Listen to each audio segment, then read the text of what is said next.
요즘에는 건강, 웰빙이 우리 삶의 중요한 관심사 중에 하나입니다. 건강을 지키기 위해서 방법을 매우 많이 찾고 또 어떤 게 건강한 삶인지 또 운동을 하려고 애를 많이 쓰기도 합니다.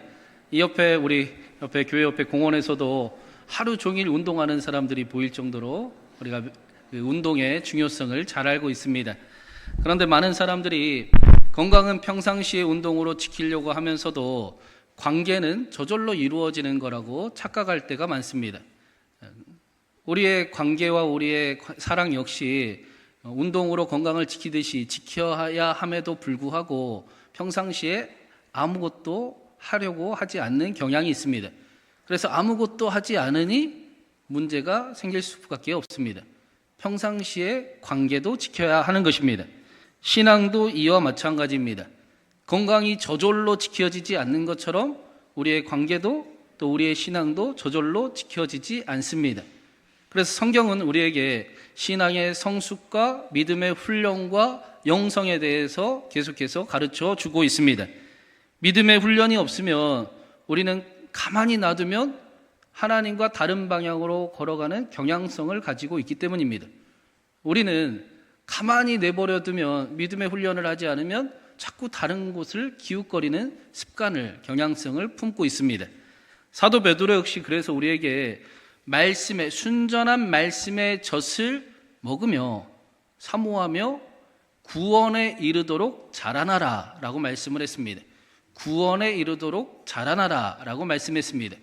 그리고 우리가 하나님의 뜻하신 백성이고 왕같은 제사장이고 거룩한 나라이며 그에 속하신 백성임을 알려주며 하나님의 인자하심을 맛보는 삶을 살아가라 라고 말씀했습니다.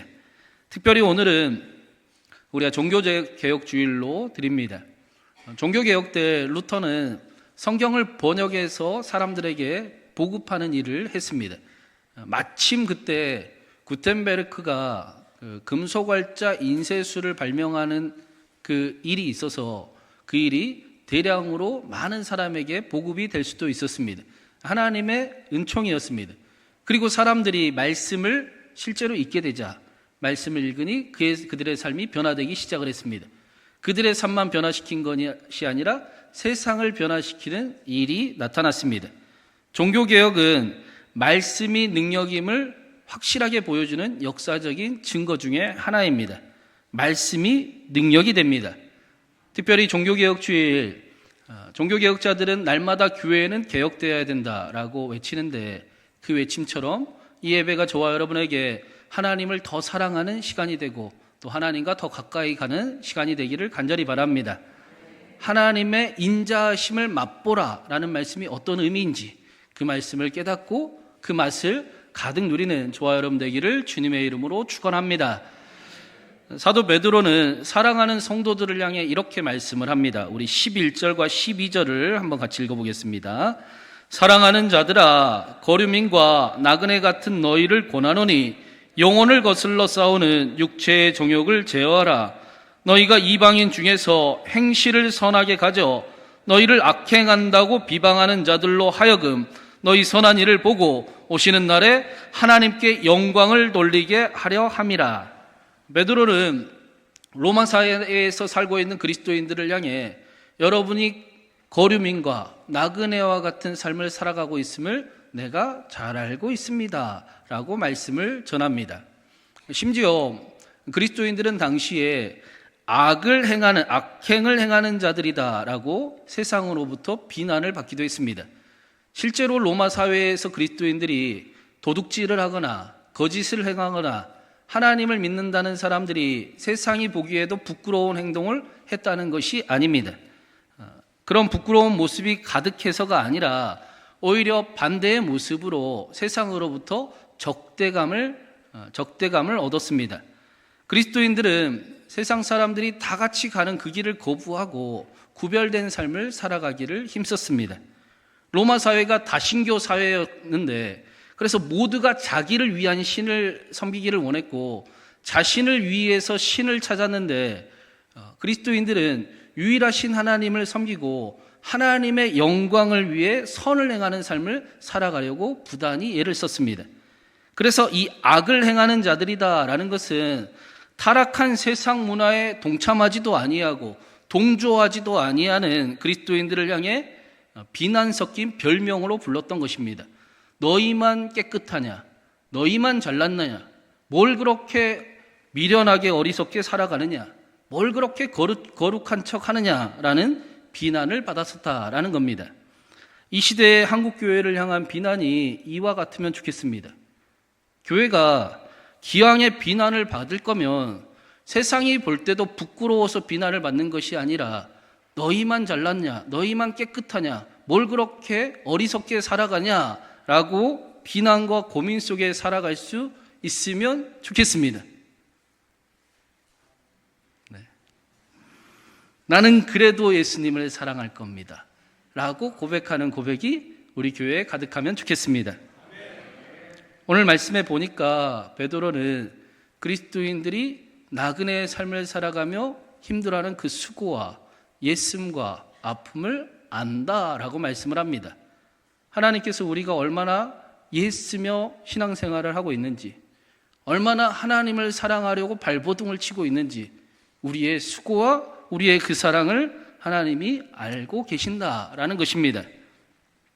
열왕기상에 보면 엘리야가 바알과 아세라 선지자와의 전쟁에서 승리를 하고 도망치는 장면이 나옵니다. 아세라 여왕을 피해서 도망치는데 그 길이 너무 힘들고 엘리야가 이제 모든 힘이 다 빠져버려서 하나님, 나는 더 이상은 힘이 없습니다. 더 이상은 일어설 마음도 없습니다.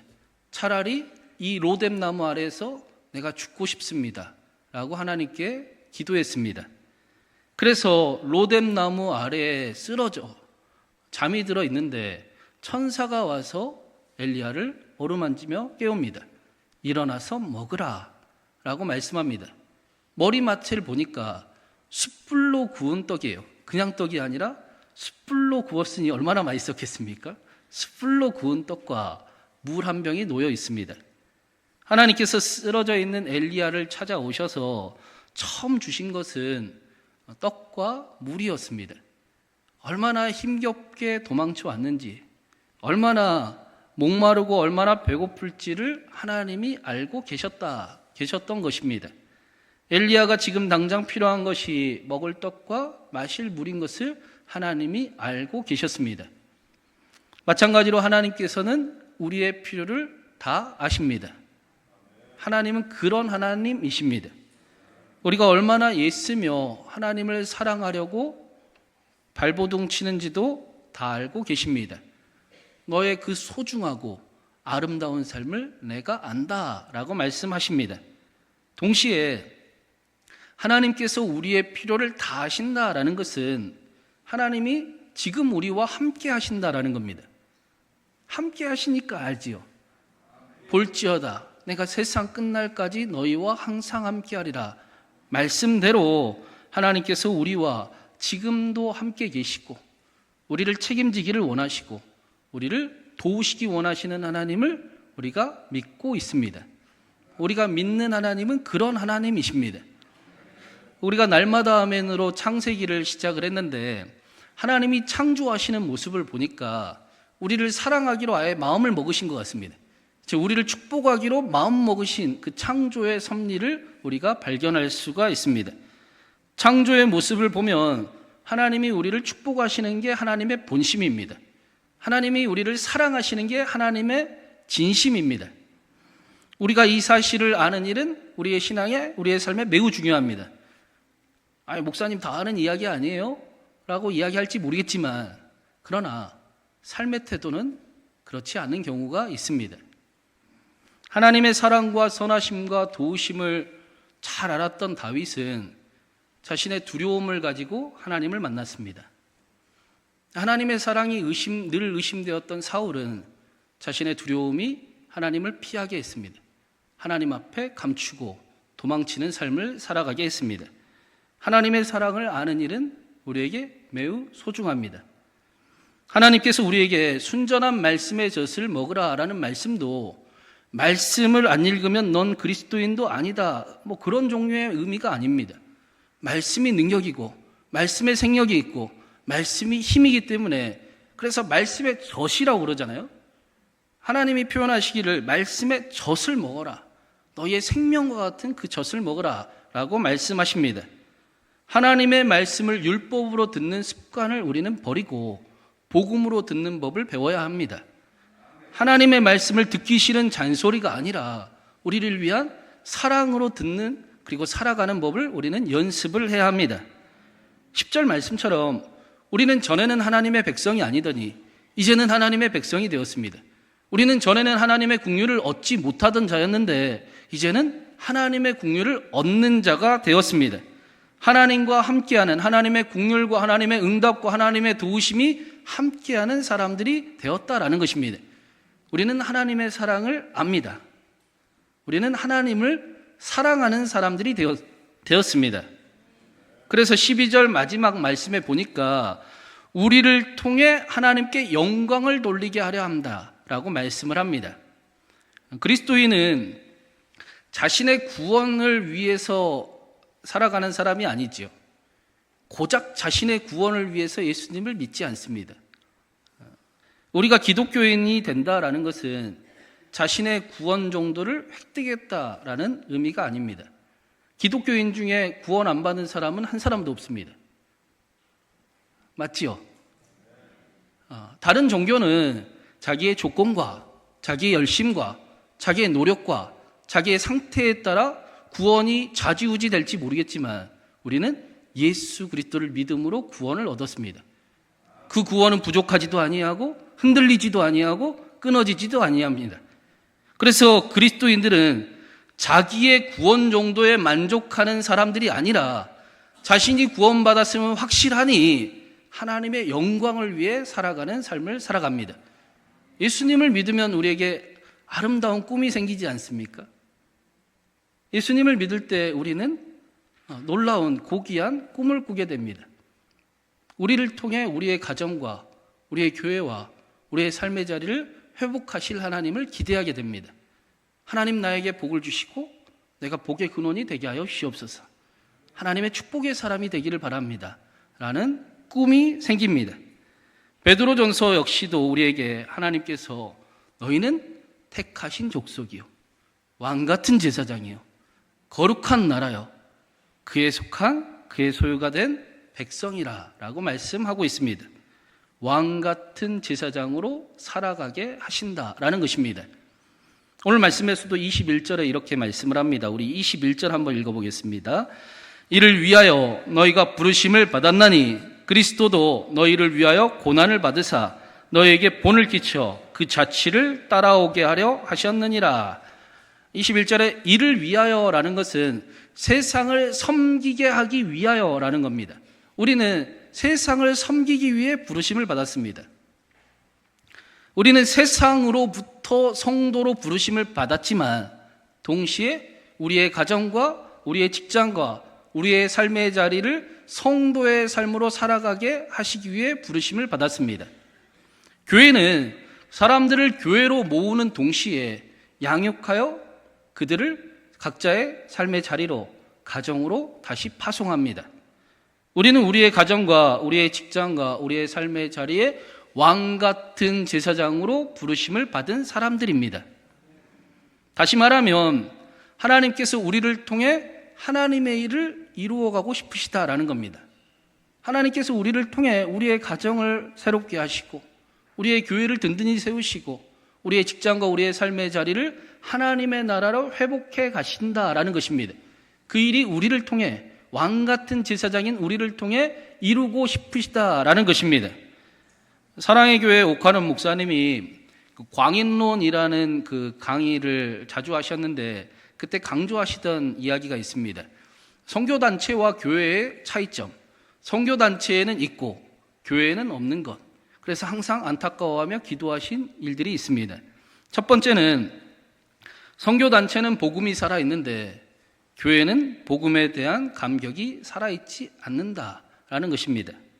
복음을 받아들이면 마음에 복음에 대한 열심과 눈물과 감격과 사랑이 일어납니다. 예수님을 사랑할 때, 생각할 때 뜨거운 눈물이 흐르고 예수님을 위해 꿈을 꾸는 일들이 나타납니다. 그 일이 자연스러운 현상인데 교회의 복음에 대한 감격이 여기서만 있는 것처럼 보이는 모습을 위해 기도하셨습니다. 두 번째는 선교단체에는 양육이 있습니다. 선교단체는 한 사람의 회원이 들어오면 그를 하나님의 성도로 세우려고 온 회원들이 함께 기도하고 그가 세워지는 일이 그들의 목적이 되어서 함께 양육하고 함께 하나님의 나라를 꿈꿉니다. 그런데 교회는 이 부분을 놓치는 경우가 많습니다. 마치 성도를 세우고 성도를 양육하는 일이 목회자만의 역인 것처럼 여기는 일들이 나타났습니다. 서로가 서로를 격려하고 서로가 서로를 세워주는 일이 분명히 성경에서 말씀하는 교회의 모습임에도 불구하고 양육하는 일이 사라져버린 현실을 개탄해하고 또 기도하는 그런 목회를 하셨던 겁니다. 세 번째는 선교단체에는 비전이 있습니다. 가족을 복음화시키기를 원하고 직장을 복음화시키기를 원하고 자신의 삶을 복음화시키기를 원하고 학교, 대학을 복음화시키기를 원한다라는 간절한 기도가 선교단체에는 가득했습니다. 그런데 교회는 주일에 예배 드리는 일이 전부인 경우가 많았다라고 이야기를 합니다. 마치 여기서 믿는 하나님과 가정에서 믿는 하나님이 다른 하나님인 것처럼 여기서 그렇게 뜨겁게 하나님을 찬양하고 예배했던 그 모습이 가정에서는 아예 6일 동안의 삶에서는 다른 모습이 안타깝다라는 말씀을 하십니다. 이 복음과 양육과 비전이 많은 이들로 하여금 교회로 모여들게 했고 지금은 어떤지 모르겠습니다. 생전에 욕하는 목사님이 계실 때는 세계가 놀라는 교회로 세워지는 일도 있었습니다. 우리 교회에도 복음의 감격이 가득하고 또 사랑의 양육이 넘치고 믿음의 비전이 함께하기를 간절히 바랍니다. 초대교회 성도들에게는 이 복음과 또 양육과 비전이 있었습니다. 왕 같은 제사장으로 자신들을 불러주심을 확신했습니다. 하나님이 나를 통해 나의 가정을 일으킬 것이다. 나의 맡기신 삶의 자리를 세울 것이다 라는 비전을 가지고 있었습니다. 예수님을 따라가는 길이 회복의 길임을 꼭 붙드는 비전을 가지고 있었습니다. 그 일을 확신하는 믿음을 소유한 삶이었습니다. 오늘 말씀에 보면 왕, 총독, 사환, 종, 순종 그런 단어가 많이 나옵니다. 당시 로마 시대는 노예 사회라 할 정도로 노예가 경쟁력에 또 노예 노동력이 중요한 시대였습니다. 기록에 따르면 당시에 120만 명이 로마에 살았는데 40만 명이 노예였습니다. 아리스토텔레스가 이런 이야기를 했습니다. 노예에게는 불의를 가할 수 없다. 왜냐하면 노예는 물건이기 때문이다. 라는 말할 정도로 노예의 인권은 찾을 수도 없는 시대였고 또 노예들의 신분은 상상하기 힘든 열악한 환경이었습니다. 그런데 초대교회 성도들은 이러한 상황 속에서도 꿈을 가지고 있었습니다. 썩어가고 부패하는 멸망을 향해 나아가는 이 로마를 우리는 썩지 아니하는 하나님의 나라로 바꿀 것이다. 우리는 하나님의 나라를 이룰 것이다. 내가 우리 주인의 노예로 사는 것 같지만 아니, 하나님은 나를 이곳에 왕 같은 제사장으로 나를 세우셨다. 하나님이 나를 그 일을 위해 부르셨다. 부르심에 합당하게 하나님이 그 일을 이루어 가실 것이다. 우리와 마찬가지로 예수님을 따라가는 길은 쉽지는 않았을 겁니다. 너무나 긴 것 같고 너무나 천천히 이루어지는 것 같아서 때로는 그 수고와 헌신이 힘이 들고 이 길이 맞는가? 이런다고 달라지는 게 있는가라는 고민도 있었을 겁니다. 그러나 초대교회 성도들은 예수님 한 분을 통해 이스라엘이 변화되고 회복의 역사가 일어난 사실을 확신했습니다. 눈으로 보았습니다. 그리고 자신들을 통해 예수님보다 더 큰 일을 이루실 것을 믿었습니다. 자신들을 믿지 않고 예수님의 말씀을 믿었습니다. 그 일을 위해 부르심을 받았기 때문입니다. 그래서 19절 20절에 부당하게 고난을 받아도 하나님을 생각함으로 슬픔을 참으면 이는 아름다워라. 죄가 있어 매를 맞고 참으면 무슨 칭찬이 있으리요. 그러나 선을 행함으로 고난을 받고 참으면 이는 하나님 앞에 아름다우니라. 똑같은 고난을 당하지만 그들은 자신들의 죄당함으로 헌신하고 수고하고 고난을 당하는 것이 아니고 하나님을 위하여 그 일을 행하고 있습니다. 고난 너머의 영광을 봅니다. 이를 위하여 예수 그리스도를 따라가기를 간절히 소망합니다. 초대교회 성도들의 삶에 예수님이 계십니다. 그리고 우리는 이러한 초대교회 성도들의 삶이 얼마나 아름다웠고 얼마나 능력이 있었고 얼마나 대단했는지를 이미 알고 있습니다. 초대교회를 통해 로마가 뒤집어졌습니다. 로마는 기독교 국가가 결국에는 됩니다. 말씀을 믿는 사람들을 통해 능력이 나타난 사실을 우리는 이미 알고 있습니다. 어떻게 이런 일이 이루어질 수 있었습니까? 초대교회 성도들에게는 비전이 있었기 때문입니다. 나는 왕 같은 제사장이다. 나는 하나님이 세우신 사람이다. 하나님은 나를 통해 그 일을 이루신다. 내가 가는 길이 사람의 소리와 사람의 불평하는 일들을 따라가지 아니하고 나는 예수 그리스도를 따를 것이다. 내 삶의 끝에는 예수님이 남아 계시기를 간절히 바란다. 라는 비전이 있었기 때문입니다. 베드로 역시 오늘 말씀에 22절부터 이렇게 고백을 합니다. 우리 22절부터 25절까지 우리 천천히 한번 같이 읽어보겠습니다. 같이 한번 읽겠습니다. 그는 범하지 아니하시고 그 입에 거짓도 없으시며 욕을 당하시되 맞대어 용하지 아니하시고 고난을 당하시되 위협하지 아니하시고 오직 공의로 심판하시는 이에게 부탁하시며 친히 나무에 달려 그 몸으로 우리 죄를 담당하셨으니 이는 우리로 죄에 대하여 죽고 의에 대하여 살게 하려 하심이라. 그가 채찍에 맞음으로 너희는 나음을 얻었나니 너희가 전에는 양과 같이 길을 잃었더니 이제는 너희 영혼의 목자와 감독 되신 이에게 돌아왔느니라. 아멘. 베드로의 삶에 예수님이 계셨습니다. 그 일이 그의 능력이 되었고 놀라운 역사가 되었습니다. 사랑하는 여러분, 우리 안에 우리 삶에 예수님이 남아 계시기를 바랍니다. 하나님이 우리를 왕 같은 제사장으로 부르시고 세우셨습니다. 하나님은 그 일을 이루어 가실 것입니다. 때로는 우리가 가는 길은 너무 느리고 또 너무 진전이 없어 보이기도 합니다. 그러나 하나님은 그 일을 약속대로 이루어가고 계십니다. 우리 교회에도 우리 가정에도 그 일들이 이루어지는 가정이 실제로 있습니다. 우리를 통해 그 일을 이루실 것입니다. 결국 하나님께서 우리를 통해 하나님의 나라를 회복하실 것입니다. 우리 삶의 끝에 우리가 불평하는 일을 닮아가는 모습이 남아있지 아니하고 우리 삶의 끝에 예수님이 계시면 좋겠습니다. 우리가 예수님을 따라갈 수 있으면 좋겠습니다. 하나님, 다른 사람들은 세상의 소리에 휩쓸리고 세상 사람들을 닮아갈지 모르겠지만 나는 내 삶의 끝에는 예수님이 계시면 좋겠습니다. 내가 이렇게 애쓰고 헌신하고 하나님을 사랑하는 그 삶의 끝에 예수님이 계시면 좋겠습니다. 그렇게 예수님을 따라가는 저와 여러분이 되기를 간절히 바랍니다. 저와 여러분을 약속을 붙들고 예수님을 따라가는 저와 여러분의 그 길 위에 하나님의 은혜가 넘치고 하나님의 축복이 가득하고 하나님의 약속이 이루어짐이 함께하기를 주님의 이름으로 축원합니다.